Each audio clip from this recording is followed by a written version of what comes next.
type nearly the same, the exact same 75 cards. David Shiels on the right, Michael Bonde on the left. Death and Taxes trying to go potentially 16-0 should they both, Michael Bonde and Enevoldsen, both manage to win their rounds this round. This round we'll be watching Michael Bonde and then again David Shiels ending his day 2 the way he started the beginning of the end of day 1 against Death and Taxes. He hopes to change his fate a little bit. He wants to get the win where last time he got a loss. Or last time he conceded for the loss, to be more accurate. If you're just joining us, these two players certainly hungry for a top 8. And for Michael Bonde, one of the at least 3 players here from Europe. Yeah, we've got a couple of Danish players here in Michael Bonde, Thomas Enevoldsen, and Christopher Larsen. Joel Larsen, not Christopher's brother, they're actually not related at all. They actually make fun of each other a lot. Joel is from Sweden. So, we call him Swedish Kibler, of course, due to the fantastic hair that he has, only rivaled by Brian and Reed Duke. Joel unable to qualify for this tournament. Chris unable to qualify for this tournament. But Michael Bonde and Thomas Enevoldsen doing very nice in this tournament. And can Bonde make the top 8 as Shiels is going to start with an Underground C and a Preordain? Preordain, a card so good, it ended up being knocked out of the play in numerous formats. Now, Dave Shiels starts out trying to sculpt a hand for turn 2. Lots of turn 2 things that can be powerful for him. A Stoneforge Mystic, a Dark Confidant. Those 8 cards represent an incredible threat against any opponent. Michael Bonde, though, we can expect him to also have those 4 Stoneforge Mystics and also 4 Thalia by turn 2. But on turn 1, the weird card from, you know, I guess about maybe 11 years ago or so, Mother of Runes, turn 1, or an Aether Vial turn 1, are the kinds of cards Michael Bonde wants to do on turn 1, as opposed to, say, a Brainstorm or a Preordain from Dave Shiels on turn 1. So he is going to start with an Aether Vial to get things underway for Death and Taxes, and we'll see what Shiels wants to do on his second turn. You see a Caracas, and one of the things that's happening with this Caracas, awesome card. It's not a Plains, but it has the ability to, you can see it right there, return legends. It can protect a really good card from you. For example, the Mangara of Karandor is a great thing that you can do with it.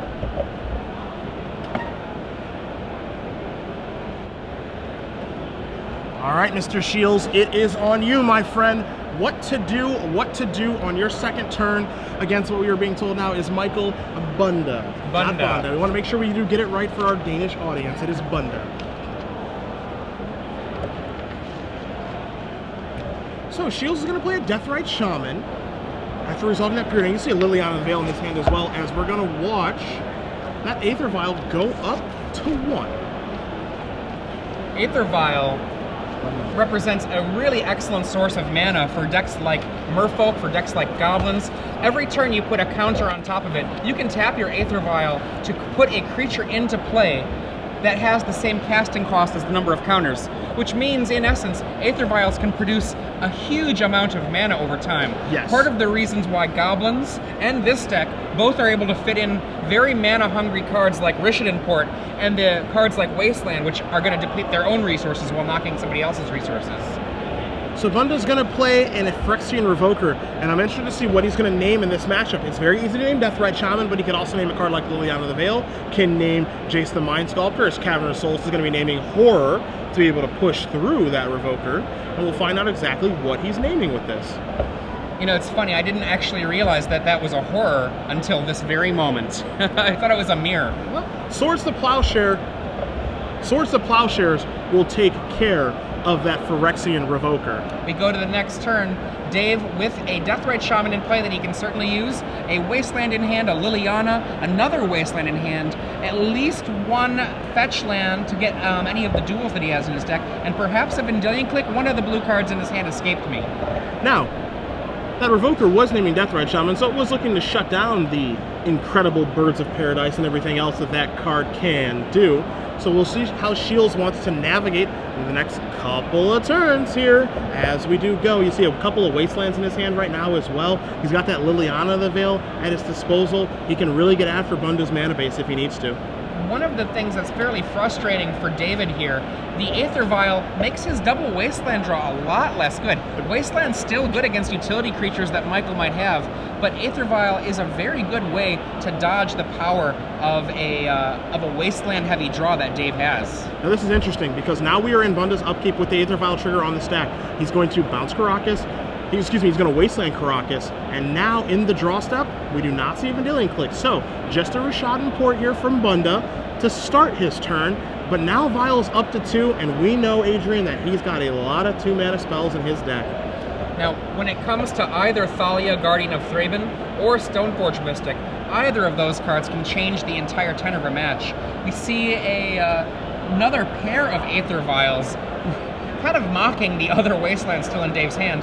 The hand we see right now, Fiend Hunter, and then Flicker Wisp from Michael Bonde, that's revealed by Dave Shiels' Vendilion Clique. So, Shiels is going to take a look at that double Flicker Wisp and a Fiend Hunter. Those aren't online yet, but that Vial will be ticking up to 3 shortly, and it's time to see if Shiels is okay with those being the cards that Bonde does have, or if he's going to put one of those to the bottom and risk Bonde drawing something of relevance, a difficult decision for Mr. Shiels. Now, if there weren't Aether Vials in play, this would be easy. He would say, just keep it. He would choke out Bonde on mana. But the Aether Vials do make this a hard consideration. Any one of those cards can come into play at instant speed thanks to Aether Vial. Not yet, but in their subsequent turns coming up. And take a look at Flicker Wisp, and how good is this card? You know, you just get to blink any permanent. We've seen the power of Restoration Angel in Standard, and while it's good, you know, you kind of wonder, is that ability all that great? Flicker Wisp in this deck is absolutely fantastic. It can do some incredible things and provide a very good clock, since it is a 3/1 flyer. The Fiend Hunter is indeed bottomed, and Michael, he actually leaves his Flicker Wisps revealed in a total nice guy move. Dave Shiels might have already written those down, but Michael, not unhappy just to leave it revealed for him. Yeah, and Dave gives it a read. Yeah, he's going to grab one. He's going to take a look and see exactly what it does. Again, when it comes into play, remove another target permanent from the game. Can target any permanent from any player. Return that card to play under its owner's control at end of turn. It does a lot of interesting things. There are a lot of interactions with this card. Arguably one of the best cards in this Death and Taxes deck, as Shiels is going to start off here with a Brainstorm. 2 and 3. Let's see what he adds to his hand. Don't get a great look at it. But if we've known anything, because we've watched Shiels play a little bit earlier today, very deliberate with his play. Yeah. I mean, I can definitely still see, I see a Deathrite Shaman, a Wasteland. Going through a little bit tricky, a Liliana of the Veil still there. And will he be putting 2 of these cards back? Sculpting the rest of his turn, he knows that nothing can come down, pardon me, he knows that 2 cards in Michael's hand are not live right now. Michael tapped out and only 2 on the Aether Vial. However, there is still that mystery card to be considered. Oh. So you see Shiels taking his time with the Brainstorm. Certainly important for how it's going to sculpt the next couple turns of the game here. You see a copy of Inquisition and Kozilek on the far side of his hand. That's not a bad way to get the show started for his turn here, but we want to see exactly how he wants to navigate things. Again, the decisions here paramount in this game. This is for the top 8 berth of the Invitational. It's all on the line right now. Game 1 of potentially 3, Adrian. Yeah, if you remember back to round 14, watching Chris Van Meter play roughly a very similar deck, Chris Van Meter's play style wildly different than David. David, as you say, you know, taking his time, being very, very cautious. Chris, very much a whirlwind player, playing very quickly. Inquisition of Kozilek from Shiels going to start things off. Bonde going to activate Aether Vial that was on 2, and it's going to find a Stoneforge Mystic. Nice. Wow. So now, this is interesting, Adrian. Here's the reason why. He can search for Batterskull or he can search for Umezawa Shite. It's his choice. But no white mana here for Bonde. And of course, I think he's going to search for Batterskull because it can't be taken via the Inquisition of Kozilek. But Bonde can't put it in play. He doesn't have white mana for the Mystic. So for right now, Shiels is doing okay for right now. Now, the Flicker Wisps in hand, 1 will be removed. That leaves 1 Flicker Wisp left. And for a very exciting thing for Michael. Michael, when he ticks up his Aether Vial, will be able to flicker that Stoneforge Mystic when he's ready to, and get another equipment out of his deck, double using his Stoneforge Mystic. Just one of the many interactions that we're going to see with Flicker Wisp over the course of this match. We're going to see a Wasteland get tapped. Shiels going to remove the Wasteland in his graveyard. It's going to be time for Dark Confidant to join the party. So, Shiels cluttering up the board with all of his impressive creatures. You know, they are small in power and toughness, as that Vial's going to move up to 3. The other 2 will move up to 1. But Shiels starting to get his, quote, engine online, as Bonde is going to draw a Wasteland. So now, with this, he has the ability to hurt 2 of David's land, one by porting and one by using the Wasteland. But his own ability to activate his Stoneforge Mystic to put a equipment into play, not going to work, so he's going to just try to work on the mana. Now, that's not necessarily so great against an opponent who has a Dark Confidant out, which we saw earlier in Standard. Underworld Connections in the hands of Owen Turtenwald quickly got him out of a mana situation. Dark Confidant very likely to do something similar for Dave Shiels. And don't forget about that Deathrite Shaman that's hanging out there as well, representing a mana source too. Dave Shiels currently sitting with 3 mana sources in play. Rashad Port going to tap down, or at least try to tap down, that scrub land. Shiels says that's okay, let's resolve this Bob Trigger. There's a Polluted Delta, exactly what you're talking about. Bob can undo that mana disadvantage. The card Shiels draws for his turn is a Vendilion Click. With that, after Dave lays his land, David would have access to up to 3 mana should he choose to use it. So again, the hand for Shiels right now, he's looking at Vendilion Click, one he already does have in play, of course. He's looking at a Liliana of the Veil, and he currently has a Polluted Delta. And, of course, for Shiels, a bevy of decisions. That's right. Now, we've said all weekend that Legacy is probably one of the most decision-heavy formats that you're going to see. Yes. And one of the reasons that it's so difficult, you see the Brainstorm in David's graveyard, you see the Deathrite Shaman. Both of those cards require every turn that you use a Deathrite Shaman, there's lots of decisions, and the activation of a Brainstorm, when you have all of those cards in your hand, which 2 you put back, incredibly huge given all of the shuffling effects that are existing in Legacy. So Shiels, you see him scratching his head, kind of racking his brain. Decisions. He knows exactly what's in Bonde's hand. He knows about the Flicker Wisp. He knows about the Batterskull. The question is, all right, how do I overcome these 2 cards? What do I have to do to get through this mess that I'm in? One of the issues, again, as you said a few turns earlier, the Stoneforge Mystic, it can be flickered, but it can't be activated. But that does not change the fact that Michael, all he has to do is get a single white mana, and then a Batterskull will be in play, activated off of the Stoneforge Mystic. Batterskull in hand, a Umezawa's Jite, all but a Flicker Wisp away from being summoned to Michael's hand. So as Bonde's going to shuffle Shiels' deck, he's at the ready here. What to do, A Liliana in play, if the Edict is activated, the -2 ability of Liliana will kill something. There's not a moment where there won't be a creature around at the bottom of the stack when the Liliana ability resolves. Correct. Alternately, by going +1, David could hope to say, you know what, this extraneous Vendilion Click, I don't need it. Maybe you've got a card in your hand that's worthwhile. So, Liliana's going down. We see the flicker from Aether Vial. Aether Vial puts a Flicker Wisp into play. Flicker Wisp removes the Stoneforge Mystic from the game. And now he's going to sacrifice that. Bonde ready to bring back that Stoneforge Mystic, because it does happen at the end of turn. It's not like Restoration Angel where it's an immediate flicker. It does come back. There is a trigger. It will come back at the end of turn. So Shiels has the ability to attack here a little bit with Dark Confidant or with that Vendilion Click. The decision is his. Dark Confidant comes on in. Michael down to 17. End of the turn. Here comes the Stoneforge Mystic. Michael picks up the deck.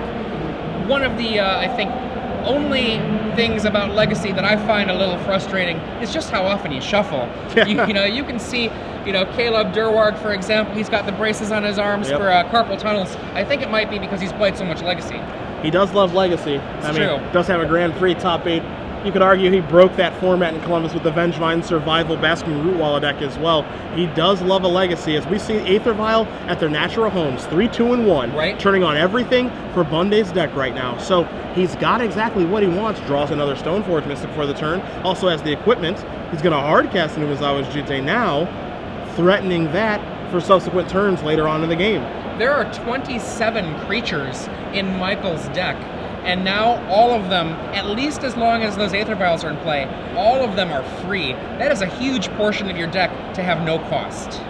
Shiels reveals an Underground Sea off of Dark Confidant, but more importantly, he draws a Swords to Plowshares for his draw step, so he can take care of that initial Stoneforge Mystic. What he doesn't know is what you guys know at home, what Adrian and I know in the booth, is that Bonde has a replacement Stoneforge Mystic in his hand. With that, if David is a little patient and waits on the mana so that the Umezawa's Jitte is equipped and then he uses the swords, he can make sure that there won't be a connection with the Jitte. So, Liliana the Veil ticks up, makes both players discard a card. Shiels easily discards his land. Bonde discards a Stoneforge Mystic. Ideally thinking, all I need to do, is draw a white source to be able to put this Batterskull into play, and things are looking quite good for me. Again, what he doesn't know is that Shiels has drawn a Source of Plowshares for the turn, and you see Shiels thumbing it, tapping that scrub land, and firing away. Now that he used that Liliana, he knows that the only card left in Michael's hand is the Batterskull. Correct. So this is a completely safe play. Shiels working on perfect information, something rare that happens in Magic. And right now, Michael really in a tough place. If he was to go through his deck and choose a single card that he would top deck, I actually am not sure what that card would be. Yeah, I'm looking at all of his creatures. I don't think any of them actually save him in this situation. Bonde draws his card for the turn. It's a Swords to Plowshares, a card that he cannot cast, so he's going to pass the turn back. At the ready here, Wasteland going to take care of the port on the end step for Shiels. Shiels considering casting a Vendilion Click, but decides not to. Going to reveal another Swords to Plowshares. And Adrian, this is where you can see the power level of Shiels' deck versus the power level of Bonde and his Death and Taxes deck. Every card that he draws, we keep saying, ouch, jeez, yikes. All of the cards are so powerful. And take a look at what he drew for his turn. Umezawa's Jitte as well. You know, the interesting thing about a deck like Death and Taxes, when you've got a card like Mother of Runes can do a number on a whole bunch of different strategies. But when you're in a situation of a top deck war, it's not going to make you say ouch. It's not going to make you say ouch. The draw step for Bonde is an Aven Mind Sensor. He's going to pass the turn back. Shiels going to untap his mana. Dark Confidant trigger goes on. Going to turn over a Stoneforge Mystic. This is where you say ouch, because that card's so good too. I mean, at this point, if the Umezawa's Jitte is equipped, that probably will lock Michael out of this game. Shiels opting not to. He's only got, look at that, here comes the Mind Sensor.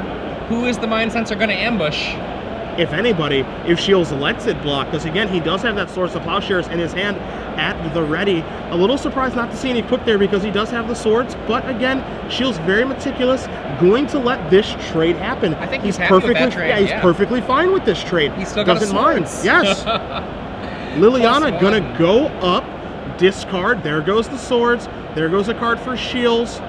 And again, I like the play there of not cashing the swords because he has no reason to move as Bonde very quickly draws his card. Shiels going to remove the swords, put Bonde down to 2. Untap. Bob going to reveal Deathrite Shaman. Draws his card to Shiels. It's a Swords to Plowshares. In for, after a Liliana activation, discard swords. In for what looks to be the final 2, and it is. That's it. So, David Shiels is going to win game number 1 with Esper Deathblade over Michael Bonde, playing Death and Taxes, trying to get a little bit of retribution. That's right.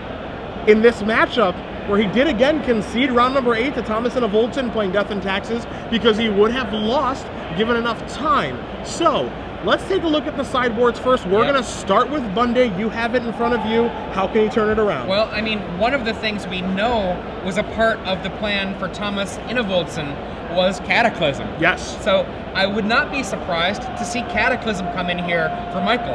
And where it really caught David off guard, I do not believe he will have forgotten how things went yesterday. I have a feeling he will not. Cataclysm, an unbelievable effect. It's really funny, Adrian. I know you were probably building decks around then. I was just a wee youngster when Exodus came out, but Cataclysm was like my first favorite card. That's awesome. It was the first card I tried to build around when I was young, when I got into the competitive scene. And the reason for that is because it is so unique in what it does. It's a makeshift Armageddon, it's a makeshift Wrath of God, and Bonde's deck can abuse it. But the important thing here, and you know this if you have cube drafted with the card, is that it has nothing to do with Planeswalkers. So you select an artifact, you select an enchantment, you select a land, you select a creature. You get to keep those. Shiels deck, that happens to have Planeswalkers in it. Now it's a lot of, it's kind of amusing because a lot of those cards which ignore Planeswalkers, like say Pernicious Deed, it's the exact opposite of good, where you're like, oh, I don't get to blow up the Planeswalker? I mean, I have certainly seen that. Even this last year, an old school player has their Pernicious Deed, they blow it up for 4, and they're like, get out of here, Jace. That's not how it works. Not at all. That's why Grace of Granite has been printed, even though it's a little bit worse than Pernicious Deed. But, again, Cataclysm, as you said, and I know you commentated on that match where that Anna Volson played that Cataclysm, blew Shiels out with it. Will he remember I'm sure he will. This? Yeah, it's a pretty memorable effect. Now, the other card that I think Michael is definitely going to bring in, Manriki Gusari. Now, in a Stoneforge Mystic fight, Manriki Gusari is awesome. If you're not sure what Manriki Gusari does, it's an equipment that can be fetched up by that Stoneforge Mystic, and a creature that is equipped with Manriki Gusari can tap to destroy an equipment. And that is a card, if you play Kamigawa Block Constructed, where it was based around Umezawa Shite and those white weenie mirrors, people were boarding in copies of Manriki Gusari to blow up Umezawa Shite. Probably a card worth blowing up, I think you would agree. Yeah, most definitely. Now, Leonin Relic Warder is also a potentially reasonable card to bring in as a means to fight against another piece of equipment as well. We take a look at Shiels' sideboard. You're going to find those 4 Force of Wills in the sideboard. Those are more for the combo matchups. They're not here for the grind fest that is this match, so you're probably going to see him leave those on the bench. But some cards that do have the potential to come in. 2 copies of Meddling Mage, 2 Relic of Progenitus, 2 Flusterstorm, 2 Lingering Souls, a Sword of Feast and Famine, a Supreme Verdict, and a Diabolic Edict. I think Supreme Verdict is the easy one. Supreme Verdict auto-include. Then you get a little bit more dicey. Lingering Souls, I could see that being quite good against Bonde because it does just gum things up. It makes Flickerless a lot worse. It makes a card like Phyrexian Invoker be unable to attack. So I actually like the addition of Lingering Souls, plus just providing bodies just to get in the way. I think that's going to favor Dave as well. I mean, we already have seen in this deck Flicker Wisp, Aven Mind Sensor, and also the Phyrexian Revoker. 3 creatures that can be killed. But what we haven't seen from Michael yet is his Mirren Crusader. Put an equipment on a Mirren Crusader, it's a scary thing. A Lingering Souls at least can do that speed bump that you need against something that would be like, imagine a Mirren Crusader carrying a Batterskull. Yeah, I mean, it can at least provide a speed bump. You might not get out of the game alive, but at least you're going to buy yourself some time to maybe find a Jace the Mind Sculptor. As you see, Bonde is going to be on the play on your left. He looks like he's happy. Shiels taking a look at his hand on the right. Is he good to go? Michael calling for a judge, it appears. Okay. And we'll find out what that's about when we get an opportunity. But continuing on a little bit with the sideboard here, one of the things about a card like Supreme Verdict, we were talking about this earlier in the weekend, we didn't see much in the way of Wrath of God style effects in Legacy until Supreme Verdict was printed. And that double effect, being able to be an unstoppable Wrath of God, you can't Force of Will this, you can't Spell Pierce this, combined with the ability to be a Force of Will pitch spell, very, very good. Now Michael is back to the table. Michael, whatever the case may have been, appears that, that the judge has resolved that. We do see Shiels is going to take at least 1 mulligan here, and if you guys are just joining us, Cedric Phillips and Adrian Sullivan here in the booth. Star City Games Open Series featuring the Invitational has made it to New Jersey. Matthias Hunt currently on his break, but he will be back next round to join you, Adrian. That's right. Of course, as we do our little rotation here, we're in round 16 of 16 for the Invitational. We have 2 people who need to figure out who's going to make it in the top 8, because I've just been informed that we have 6 people who are locks. We'll run those names down very quickly for you. Won't be the last time, trust me. Of Michael Braverman, Dustin Flora, Jerry Thompson, Jeff Hooglin, Eric Smith, and Andrew Tenjum. Those are our 6 players who are going to be into the top 8. They are our locks. We have 2 matches playing it out to see who's going to make it. Of course, we have this match between Dave Shiels and Michael Bonde, but we have James Buckingham versus Max Brown as well. To the 6,000 or so of you that are watching, we do appreciate you guys joining us over the course of today, as Bonde is going to start the game with the Mother of Runes. I think that this first turn Mother of Runes is one of the cards that Michael really needs in this match. One of the things that kept happening, David kept just crushing creature after creature. Swords to Plowshares was just such a monster against him. Mother of Runes, should it survive this turn, will make all future Swords to Plowshares, at least the first one in a turn, no longer work. So, Shiels is going to fire off a Thoughtseize here. We'll take a look at the hand of Phyrexian Revoker, Stoneforge Mystic, another copy of Mother of Runes, a Mangara of Corridor, and a Cavern of Souls. So not a lot of lands in Bonde's hand. Doesn't have a Wasteland or Rashadan Port, but Mother of Runes, as you mentioned, its importance cannot go unnoted. If you're old school like yourself, and this is again a little bit before my time, Mother of Runes for a long time was argued as one of the best drops in Magic history. Yeah, it had a very brief window, maybe about a year or so, as being considered one of the best one-drops ever. Yeah. And the thing that's so interesting about it, Patrick Chapin calls Mother of Runes the enemy. And what he means by that is, if you're playing Mother of Runes, you're playing fair. And Patrick's like, you know what, Legacy should be about doing really dumb things. Stoneforge Mystic, the choice there for Thoughtseize from Dave Shiels, as Bonde's going to draw a card for his turn. Looks like he has a Cavern of Souls at the ready. We'll figure out what it's naming, as his draw step was an Aether Vial, and if he wants to go with Phyrexian Invoker or get that Vial online. And I like the choice of Mother of Runes, and I like the choice of Vial, so that'll be it for him. Now, in the last time with Enevoldson, we saw a Mother of Runes fortress be built up, and David Shiels, despite having an excellent draw, was not able to push through first 2 and then 3 mothers. And you mentioned that now if that first Mother of Runes could live, future Swords to Plowshares, at least the first one in a turn, would be shut off. That's exactly what you find here. Shiels draws the Swords to Plowshares, has to pass the turn back. Vial going to tick up to 1. Umezawa's Jitte, the draw here for Bonde. And yeah, I think I'd be pretty comfortable slamming that down as well. That was gross. Yes. That was actually just gross. Now, Umezawa's Jitte is drawn by Dave Shiels. David Shiels as well. And if you are not paying attention to the tournament Magic scene, you might think, oh, he'll just cast Jitte and destroy the Jitte. M14 rules. Legends and Planeswalkers no longer destroy each other on opposite sides of the battlefield. So now we're going to have a little legendary equipment war, I believe, Adrian. We could even see something as unique as Phyrexian Revoker shutting off both the Jittes, if that's what Bonde feels that his Revoker needs to do. We'll see how the game does progress, but both players do have access to their legendary equipment, so things are going to get mighty interesting now. Yeah, Michael, should he choose to take some risks with his Mother of Runes, has a better, so to speak, Umezawa's Jitte, because he has the ability, as long as David does not get a counter on his own Jitte, he has the ability to turn creatures that get into combat into basically useless creatures by protecting the blocking creature, or protecting his own creature, I should say, from whatever color David might have. So now here comes a Dark Confidant from Shiels. He is going to play that. He's going to pass the turn. Vial going to tick up to 2 for Bonde, as he's going to draw a card. He has a Revoker in hand, remember, so he can drop that into play at any time now, as well as a Mangara of Corridor.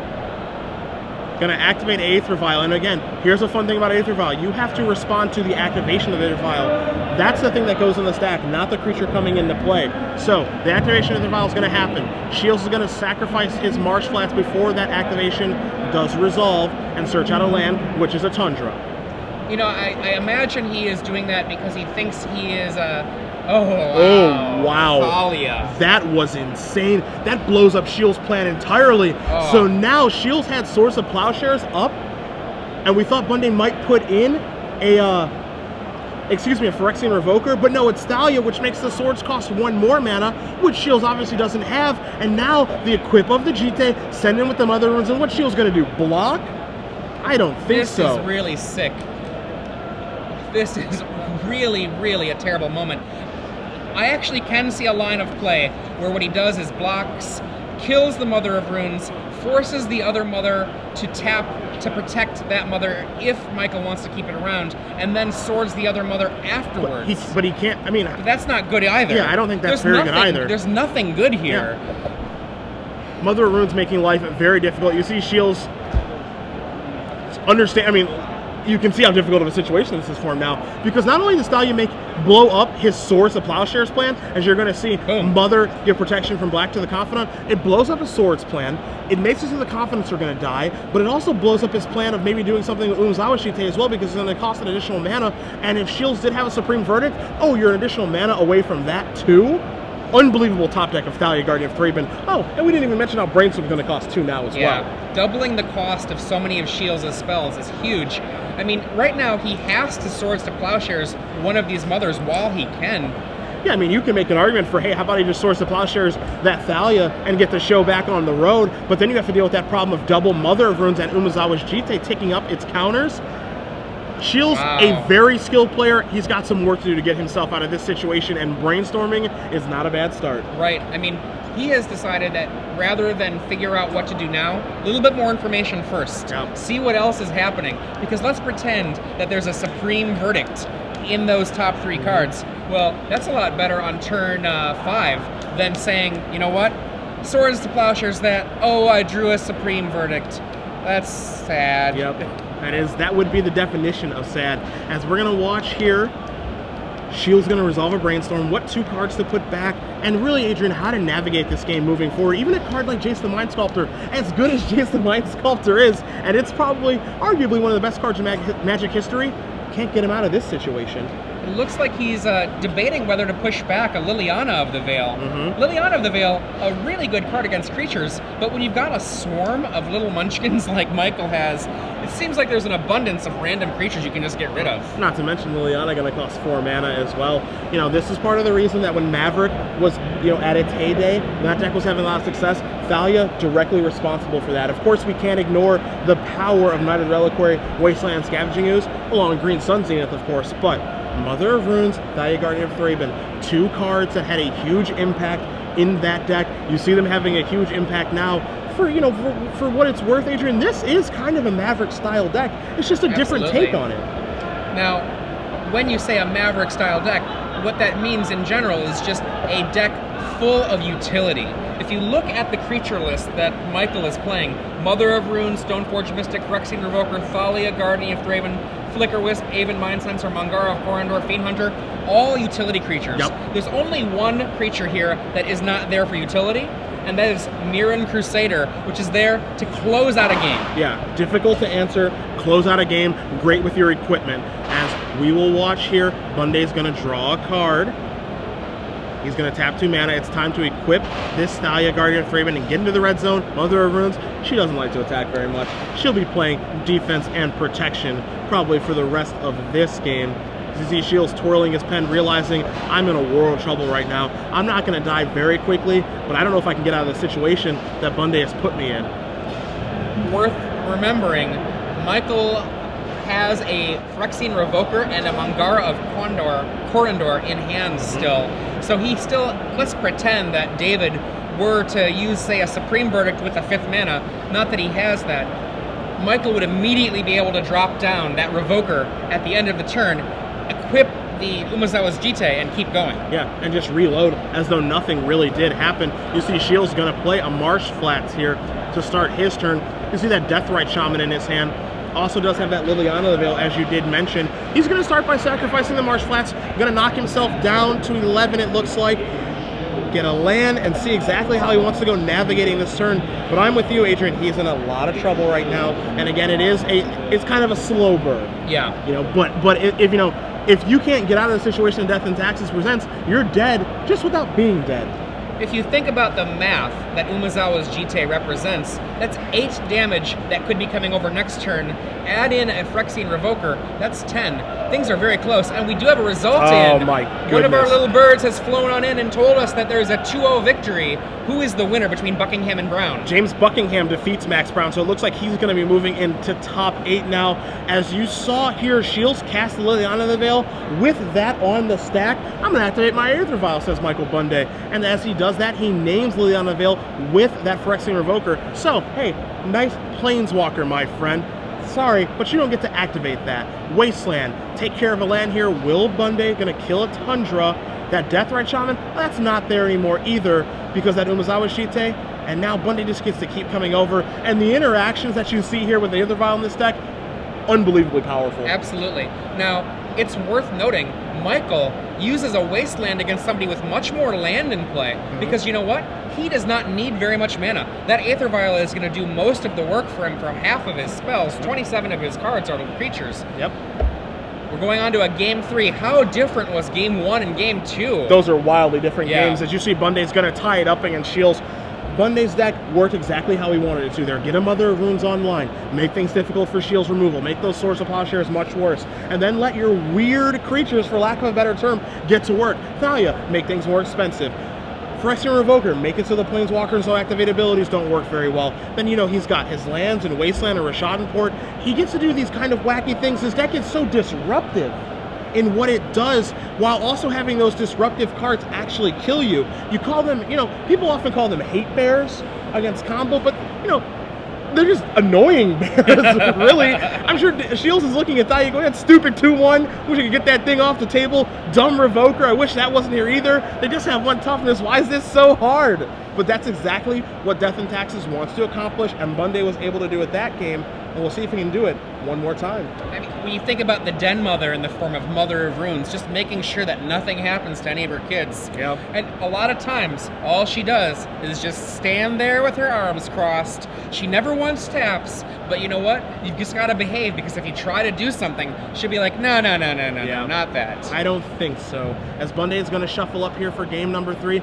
Shields at the ready as well. Again, do not forget at home, my friends, that this game, whoever wins this 3rd and final game, that player will be playing in top 8 tomorrow in our elimination rounds for the chance at first place, for the chance at the trophy, which is all Dave Shields cares about, and the chance at having his likeness on a token. Yeah, a lot of people will say to a Magic player of a certain disposition, you know, hey, great job, that was awesome that you got, let's say, 10th. Yep. But Dave Shields, a lot like me, when it comes to a certain kind of thing, what you care about, you want to win. Yeah, drop that 0, become the hero. He wants to be first place. He has no interest in 10th place, and he wants to win this match and move on to the top 8. He does not want to be on the top 16 on the outside looking in, as he has been so many times in his career. He wants it. He's won a Grand Prix in his life, and he likes winning tournaments. Oh yeah. He hates not winning tournaments. He can't stand it. As a lot of people are interested in why this deck is called Death and Taxes on Twitter, we're more than happy to tell you. Go ahead, It's an old school story. Legacy is one of those formats where a lot of strange names have come about. What is, for example, the old High Tide name for the instant speed reset High Tide? That was called Solidarity. And that's an inside joke of its own. But Death and Taxes was, in some ways, it was considered, well, what are the things that are certain? Death, Taxes, and White Weenie. Well, Death and Taxes was named that because it was certainly to be seen in Legacy events, and it wasn't exactly a pure old school White Weenie. White Weenie back then was pretty simple. This was one that was kind of funky. But Death and Taxes is the name that was given to this, much like a couple other things that were slightly different than what you'd consider the normal version of a deck. It got its own name, the name stuck. And it's doing pretty well for itself this weekend, as Bonde and Anna Voldsen are having one heck of a weekend. Again, Anna Voldsen, he will not be making top 8 this weekend, but Bonde of the Danish crew of Team Rocket, they are looking to put one player into the top 8. Can he defeat Shields? Is Shields happy? Shields is going to go down to 6. Bonde, are you going to keep your opening 7, or will you take a trip to Paris with David? It looks like he is happy enough with his starting 7.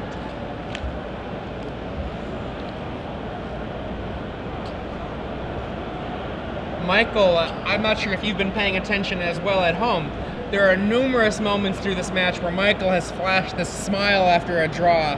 He's kind of, in my mind, reminds me of one of those people, he wears his game on his sleeve. He's like, oh, that was a nice one. Absolutely. And he's got a little bit of a smile right now. So I'm kind of wondering what he's going to put out on the first few turns. You know, you can definitely tell he's enjoying himself in this high-pressure situation, just taking it all in. I know that they are heading back to Europe on Monday after this tournament is over. They've been in the States for about, I think it's around four weeks, maybe a month and a half, hanging in Roanoke, going to Grand Prix Miami, playing at Grand Prix Providence. They've enjoyed their stay playing in the circuits here that we offer in the States to be able to play some Magic, and I'm glad they came, because I got to hang out with both the Larsens and Voldsen and Bonde multiple times over their stay here. Bunch of great guys, but more importantly, very good Magic players. not the only players here from Europe. Carrie Oliver also here. She was doing quite well yesterday. Kind of the wheels fell off a little bit for her today, and she said that actually from the IQ that she did well in to get here, a couple other players came to the last invitational from that same IQ, and I think it's really exciting to see the growth of the invitational circuit, where we've got people who are really excited. There were 200 players in the IQ event that she played in to play in this event. Yeah, that is awesome. As Shiels is happy with his 6, so game 3 is going to be underway. Marshflat's going to get sacrificed. He's going to consult his hand to make sure he searches for the right land. Of the cards he does have in his hand, Adrian Deathrite Shaman being one, Swords to Plowshares being another, also has a Batterskull hiding out in there. So, what's Bonde going to start with? You see he has the swords in his hand. He has white mana this go around too, something he did not have in game number 1. So problem 1 is certainly solved. The question, kill the elf, the old game of Dan Paskins, Yep. Kill the elf, or put something of your own into play. Which will it be? Kill the elf. Yep. That's usually the correct answer. You see, right now Shiels' hand, he has I caught a glimpse of the rest of it. Creeping Tar Pit, Stoneforge Mystic. Does he draw an untapped land? He does. Yep. There's a Flooded Strand. A huge draw for Shiels. This game is going to be a Stoneforge fight. We know that David and Michael both have great equipment in their deck, and we're going to have to see who's going to come out on top, particularly these days now that Umezawa's Jites can appear on both sides of the board. Yes. So Shiels again going to consult.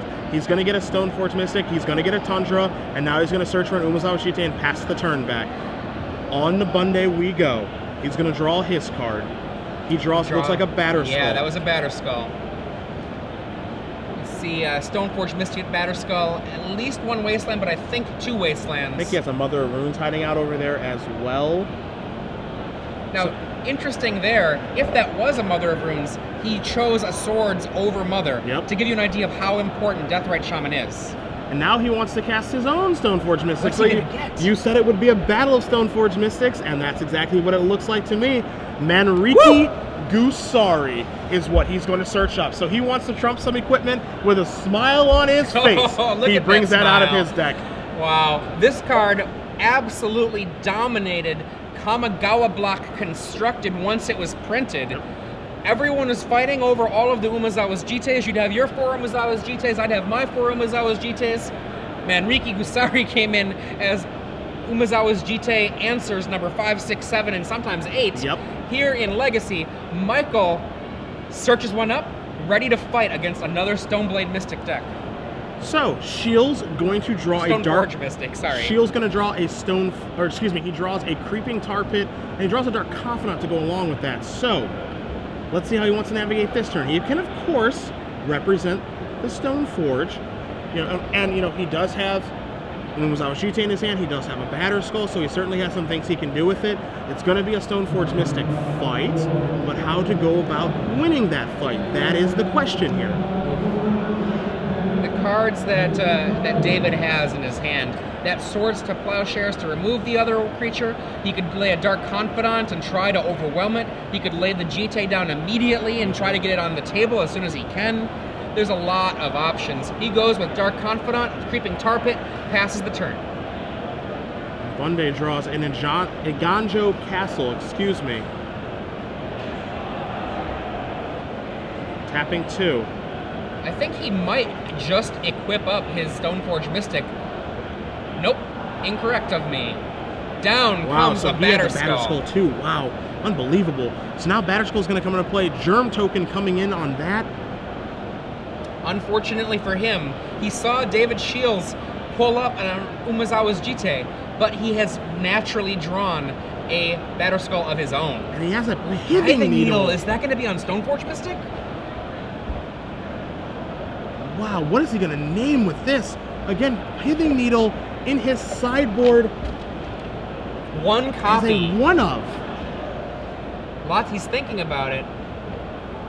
I wish I could read lips. Oh, gosh. We'll have to find out. We're going to make sure that we tell you as soon as we know what that needle is naming. And I don't think he knows what he wants to name. He knew he wanted to cast it. I agree with casting it. The tough part is what to name with it.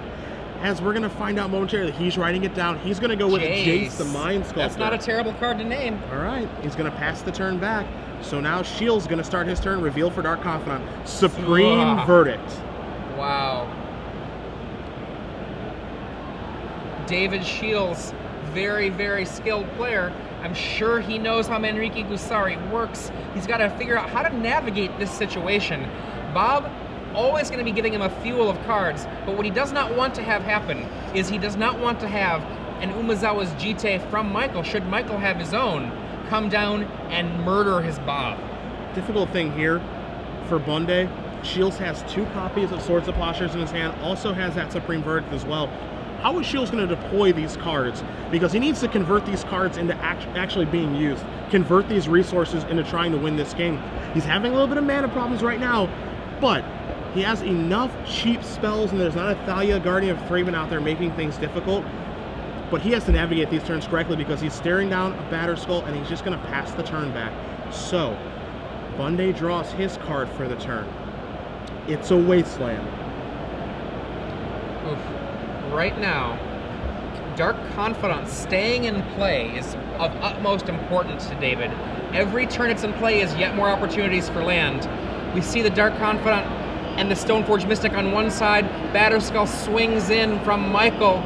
A Stoneforge Mystic on his side as well. 2 mana. What's he going to be doing with that 2 mana? So. Oh, never mind. Wastelands first on the Creeping Tar Pit, trying to push the advantage, ending the game, he hopes, before Dark Confidant can come into the mix. Shields going to add some mana to his mana pool here. Remember, the attack phase has already been declared. So this, if Michael says pass, that ends his main phase too. And he did say pass, so now Shields is going to activate his Stoneforge Mystic. Again, we're still at the back end of his main phase. Yep, because David did not pass back. We're now still in Michael's main phase 2. Umezawa Jite gonna get placed in here. So now Bonde can actually cast a spell if he'd like to. So 1, a 2, a Manrique Gusari. Cast it. An attempt at equipping. Putting it on his Stoneforge Mystic. We see the Swords to Plowshares, and Michael, he absolutely chose to put that, I think, on the right creature, because he does not want to lose that germ. He only has 3 mana, and re-equipping the germ would cost him 5. So Shields draws. The Batterskull. Shields draws in Underground Sea. Gonna play that for his land for the turn. Swords is gonna clear this out of the way. So there goes the Batterskull token. Now he's gonna equip the Dark Confidant, and I like the way that he's assembled these turns because now he's gonna be the first one with counters on Umezawa Jite. Now, we talked earlier about just how good Mother of Runes was of protecting against so many different things. It can't protect against colorless. Umezawa's Jite, a total monster. However, Michael has a Revoker in hand. He can name Umezawa's Jite and just turn that off. Of course, remember that with Revoker, it's as it comes into play, not when it comes into play. So when it comes into play means that there's an enters the battlefield trigger, but there is no trigger with as it comes into play. You have to respond to the actual casting of Phyrexian Revoker, as Michael is going to ask a judge a question away from the table. Okay, that's cool. I was actually worried that David Shiels, who I believe has Vindicate in his deck, might have done something to Michael with it, just gotten rid of him. But I mean, Michael is a Planeswalker. So Bonde is back. Question good to go from the judge. Shields gonna pass the turn back. Bonde draws his card. Can't quite make out what it is, as he does have a card that is face down on the table, and it's gonna be that Phyrexian Revoker, card that we knew that was in his hand. Now, once he has named something, it's too late to do anything. Correct. And so David has to decide. Yep, you're going to see Shields take a look at it to make sure it's an as it comes into play trigger. The card that has that one that's the most famous is Meddling Mage. Yes, Meddling Mage. Now, you can't stop a spell already on the stack with Meddling Mage. Correct. But what you can do with Meddling Mage is stop a spell from ever going on the stack. That is correct. And in a similar fashion, Phyrexian Revoker can stop an ability from happening, but if it's already happening, you can't flash it in with, say, an Aether Vial and have it stop the ability that was already activated. Oh, that's slightly sad news for you fans of Death and Taxes. Looks like Brad Nelson has defeated Thomas Enevoldsen 2-1 to mean that right now, Thomas Enevoldsen, with the exact same 75 cards as Michael here, is 7-1. So we see the Revoker Wasteland here for Shiels off the top with the Dark Confidant. We'll see what he adds to his hand. It's a Brainstorm, but we see the Revoker. It names Umezawa Shite. You see the equip there with the Manriki Gusari. Don't forget, Adrian, that Manriki Gusari gives it +1/+2 as well. Right. So we're looking at a 3/3 Phyrexian Revoker, but that thing's ready to start gunning down equipment. Take care of the Umezawa Shite, maybe take care of a Batter Skull if that slides in, as here comes Shiels with a 2-1 and a 1-2. I'd be a little bit surprised if we didn't see that Revoker give the opportunity to block. And it is going to block. Yep, it does the block. Michael takes 1, goes to 26. Umezawa's Jite in play with 4 counters, and we see Supreme Verdict clean up the table. David decides that effectively the Phyrexian Revoker is Goliath and has to be killed. 4th land from Michael. Aether Vial come to the party very late. He also has that Mangara in his hand still, but he's just going to pass the turn back. I think the reason he's going to do that, Adrian, is I think he's at the ready to pick up Batter Skull, potentially play it the next turn, you think? Yes, yes. Meanwhile, that Umezawa's Jite threatens to shoot down any creature that comes down that's not big enough to survive. Batter Skull, as you were implying, absolutely can survive through that Jite, but it would take all 4 counters. First move for David Shiels. What you got in your hand, Michael? He's got the Umezawa Shite, he's got the Mangara, so he's going to take down the Mangara. What's the follow-up going to be for Shiels? It's going to be Dark Confidant. He still has Brainstorm, yep. too. Brainstorm, and was that a Batter Skull? And yes, that's the Batter Skull still in David's hand. So Vial goes up to 1 for Bonde. Returns the Batter Skull, tapping 2. Looks like he may establish the Umezawa Shite. That's what he's going to do. So a board full of artifacts. Is that a Mother of Runes and Batter Skull in hand? Mother of Runes, indeed. Yeah, it is a Mother of Runes. Not the best draw here because of that Umezawa Shite, making things very difficult on Bonde, as it looks like Shiels may cast an end-of-turn Brainstorm so that he can set the top of his deck.